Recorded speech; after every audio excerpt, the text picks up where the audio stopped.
Meu amigo vascaíno, esquema de manipulação de resultados, escândalo em arbitragem. John Textor diz que vai entregar documentações e áudios que comprovam aí escândalo no futebol brasileiro. O STJD deu 72 horas para Textor entregar as documentações. A gente vai falar muito sobre esse assunto, que ontem abalou o noticiário esportivo dos clubes aqui no Brasil. Vamos falar também sobre o jogão de amanhã entre Vasco da Gama e Nova Iguaçu. O Vasco finaliza sua preparação agora no comecinho da tarde. A gente fica na expectativa para saber qual time que o Ramon Dias vai colocar como titular, se o Ramon Dias vai mudar ou não o esquema tático.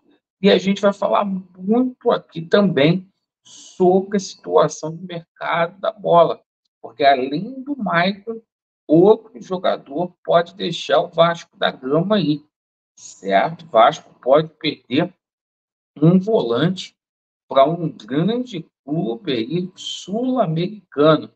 E vamos abordar, óbvio, aí a situação do mercado da bola. Bom, vamos que vamos. Peço a você que não é inscrito no nosso canal para se inscrever. Deixe o seu like ou o seu dislike, ativem o sininho e bora para o vídeo. Pessoal, a gente pode ter o maior escândalo confirmado da história do futebol brasileiro.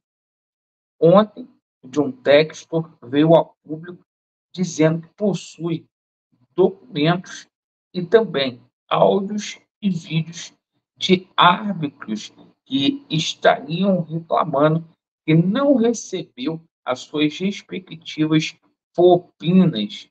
Isto mesmo, essa situação caiu como bomba lá na ANAF e nos corredores da CBF. A ANAF, aí, que é a responsável pela comissão de arbitragem, e o STJD veio a intervir e deu aí para o John Textor um prazo de 72 horas para ele apresentar aí a comprovação desses escândalos, né? Se for comprovado, a gente pode ter aí várias pessoas do alto escalão afastados do futebol. Meus amigos, situação quente aqui no Brasil. Algo que já tinha acontecido lá em 2015, ou melhor, em 2005, quando o Corinthians foi campeão, aquele escândalo lá da arbitragem podendo acontecer de novo, certo? Lamentável. Bom, agora a gente fala aqui sobre Vasco da Gama e Nova Iguaçu. Os ingressos ali praticamente vendidos. O Vasco vai bater recorde no Maracanã de público, com certeza. 70 mil vascaínos presentes. E o seguinte, o Vasco está treinando neste momento no CT Moacir Barbosa e fica aquela expectativa para saber se o Ramon Dias vai mudar o esquema tático, se ele vai fazer substituições ali no meio de campo, né, para esse jogo contra a equipe do Nova Iguaçu, né? O Nova Iguaçu, que não vai ser moleza, não. O Nova Iguaçu, a gente sabe que se classificou na segunda colocação do campeonato estadual, deixou a equipe do Botafogo de fora. Então, a gente vai aguardar o desfecho da preparação do Vasco para mais tarde a gente soltar aqui a escalação do Vasco. A gente saber se o Zé Gabriel, por exemplo, será titular ou o Esforza. Mas deixe aí nos comentários qual é a sua preferência. Bom, sobre a situação aí de reforços, certo? A gente passa aqui para vocês que ontem o Cleiton Silva, né, foi registrado e foi também apresentado. O Cleiton Silva estará presente como opção do Ramon Dias no banco de reservas aí para esse jogo contra a equipe do Nova Iguaçu. Sobre o mercado da bola, a gente passa aqui para vocês a situação do jogador Maicon, tá? O Maicon dificilmente vai ficar no Vasco da Gama. Ainda ontem a gente recebeu informações vindas lá do Vitória, da Bahia, e existe ali um acordo de cavalheiros entre os times e o próprio Maicon, do Maicon ser liberado aí na janela do mês de abril.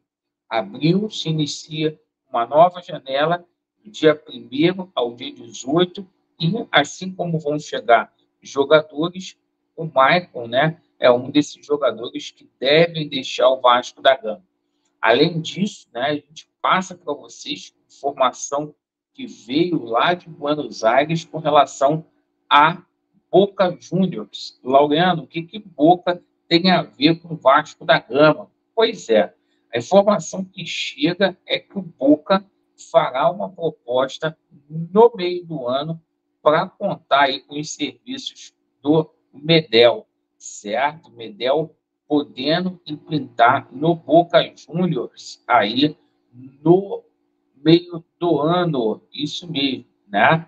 E é investida aí pelo, tá aqui, ó, Medel, né? É alvo aí do Boca Juniors, segundo o El Craque Desportivo, notícia que sai lá no MSN, tá bom? Então, alvo aí de Juan Riquelme, o homem forte do futebol do Boca Juniors. Então, o nosso capitão aí com probabilidade de deixar o Vasco da Gama. O Medel que teve já uma passagem lá pelo Boca Juniors. Bom, agora falando aqui sobre a questão de reforços, tá? Ontem o Ramon Dias pediu 3 reforços aí para o Vasco da Gama. Só que essa situação pode chegar a 4 nessa janela aí de abril. Porque se o Maicon sair, o Vasco vai ter que ir atrás de um novo zagueiro, perfeito? Alguns nomes aí muito fortes aí são colocados, como a situação do Marlon Freitas, tá? A gente tomou conhecimento que o jogador dificilmente vai ficar lá no Botafogo. O John Textor quer bancar o atleta, mas o jogador está sem ambiente lá perante a torcida do Botafogo, certo?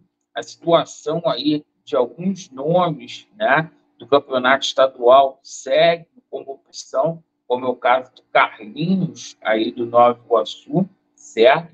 E principalmente os 2 jogadores lá de São Paulo, que é o Luciano, que está sem ambiente lá no São Paulo, e o jogador Breno Lopes, aí do Palmeiras. Então, a gente pode ter desfechos positivos aí, e o Alexandre Matos já segue negociando para que quando chegue no dia 1º a gente já tenha novidade aí com relação a reforço. Agradeço pela sua atenção, Vasco neles e a verdade prevalecerá. Valeu, se inscrevam no canal, contribuam com o nosso canal e tamo junto. Valeu.